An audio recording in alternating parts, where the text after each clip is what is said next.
ఆయన ఎటువంటి వాడో నీకు తెలిస్తే వాగ్దానాన్ని స్వతంత్రించుకోవడానికి నువ్వు భయపడవు, ఆశీర్వాదాన్ని పొందుకోవడానికి నువ్వు భయపడవు, మేలును అనుభవించడానికి నువ్వు భయపడవు. ఎవరు నీ ముందు నడిచేవాడు? ప్రాకారాలు పడగొట్టగలిగిన వాడు. దేవుని ఆశీర్వాదాన్ని అందుకోవడానికి నీ ఎదుట ఉన్న ప్రాకారాలు ఉన్నాయే, వాటిని పడగొట్టగలిగిన వాడు. అది 30 అంతస్తులను అవనాయి, 60 అంతస్తులు అవనాయి, అది 17 అడుగులు వెడల్పు కానీ ఎటువంటిదైనప్పటికీ నీ ముందు నిలిచి ఉన్న ఎంత గొప్ప ప్రాకారమైనా, నీ ముందు నడుస్తున్న వాడు ఎటువంటి వాడు నీకు తెలిస్తే నువ్వు ధైర్యంగా ఆయనతో అడుగులు వేయగలుగుతావు. ఆయన ప్రాకారాలు పడగొట్టగలిగిన వాడు ఆయన. మా వల్ల కాదయ్యా, దాటలేకపోతున్నామయ్యా, మేమేం చేయలేమయ్యా, ఇంత గొప్ప ప్రాకారాలను దాటడం మా వల్ల కాదు. ఇనుప గడియలు వేసి బిగించారు ప్రాకారానికి, లోపల ఎవరికి రాకుండా. వీటిని దాటడం ఎలా, ఎంత పెద్ద నిత్యం తయారు చేయాలో, ఎంత పెద్ద తాడులు తయారు చేయాలో, దీన్ని ఎలా ఎక్కాలి, ఎలా దిగాలి, ఇవన్నీ ఆలోచిస్తున్న వారి జీవితంలో ప్రభు అంటాడు, అవన్నీ మీరేం చేయవసరలా. మీ ముందు నడుచువాడు ఎటువంటి వాడో మీరు గమనించండి. యెహోషువని పిలిచి ఒకటే చెప్పాడు, 6 దినాలు మీరు ఆ యెరికో గోడల చుట్టూ తిరగాలి. యాజకులు ముందున్నారు, వెనకమాల ఇజ్రాయేల్ నడుస్తున్నారు. ఈ ప్రాకారాలు అనుకుంటే దాని చుట్టూ తిరుగుతున్నారండి మౌనంగా, ఎవరేం మాట్లాడట్లా. పైనుంచి యెరికో ప్రాకారాల మీద నుంచి సైన్యం వస్తున్నారు. రే వీళ్ళు ఇటు తిరుగుతున్నారేంట్రా, ఈ గోడలు ఎట్టా పడగొట్టాలో వీళ్ళకి తెలియట్లేదన్నమాట, వీళ్ళకి ఏమి చేత కాదన్నమాట. ఓ ఇజ్రాయేల్ అని గొప్పవాళ్ళు అనుకున్నాం, దేశాలన్నీ ఇజ్రాయేల్ వారికి భయపడుతున్నాయంటే ఏదో అనుకున్నాం, కానీ వీళ్ళకి ఈ ప్రాకారాలు ఎక్కడం కూడా చేత కావట్లేదు.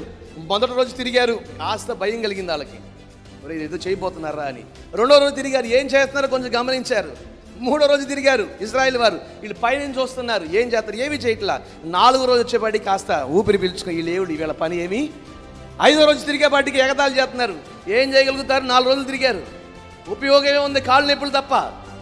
5వ రోజు అయింది, 6వ రోజు అయింది, కానీ 7వ రోజు ప్రభు అన్నాడు, ఇప్పుడు అలా కాదు, రోజుకు ఒకసారి తిరిగారు, ఇప్పుడు ఆఖరి రోజు 7వ రోజు మీరు 7 సార్లు తిరగాలి దాని చుట్టూ.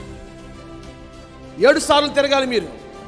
తిరిగే ప్రతి వారు ముందు ఒక 7గురిని యాజకులని గొర్రె పోటీలతో చేయబడిన బోరల చేత పట్టుకుని వారు ఆర్భటిస్తూ ఊదుతూ ఉండాలి, ఆపకూడదు మధ్యలో. ఇజ్రాయేల్ ప్రజలారా, మీరందరూ ఆర్భటించి గొప్ప కేకలతో యెహోవాయే దేవుడు, యెహోవాయే దేవుడు, ఎల్ ఎలోహి ఇజ్రాయేల్ అంటూ, యెహోవాయే దేవుడు, యెహోవా దేవుడు తప్ప మరొక దేవుడు లేడు అంటూ మీరు తిరుగుతూ ఉండాలి. మీరు ఎలా? ఆర్భటిస్తూ. దేవుడు మనతో ఉండి మన ముందు నడుస్తూ ఉన్నాడు. ప్రభు ఒక అగ్నివయ్యా, కత్తి పట్టుకుని ఎగతాళి చేసామని చంపుతానయ్యా నేనంటే, నువ్వు కత్తితో కాదు యుద్ధం చేయాల్సింది, ఈడుతో కాదు యుద్ధం చేయాల్సింది, నువ్వు యుద్ధం చేయవలసిన పనే లేదు. నీ దేవుడు నీ ముందు నడుస్తున్నాడు, యుద్ధము యెహోవాదే, ఆయన చేస్తాడు, ఆయన చేస్తాడు. మీరందరూ చూస్తూ ఉండగానే ఆయన ఎలా యుద్ధం చేయబోతున్నాడో, ముందుండి ఎదుర ఉన్న ప్రాకారాన్ని ఎలా పడగొట్టబోతున్నాడో మీరు చూడబోతూ ఉన్నారు. ఇలాగే చెప్పాడండి యెహోషువ. ధైర్యం తెచ్చుకున్నారు, పాటలు పాడుతున్నారు, ఓ ఆర్భటిస్తూ ఉన్నారు. ఎవరు హృదయపూర్వకంగా పూర్ణ శక్తితో, పూర్ణ బలముతో, పూర్ణ ఆత్మతో ప్రభుని ఎలుగెత్తి స్తుతిస్తారో వారి ఎదుట ఏది నిలవదు.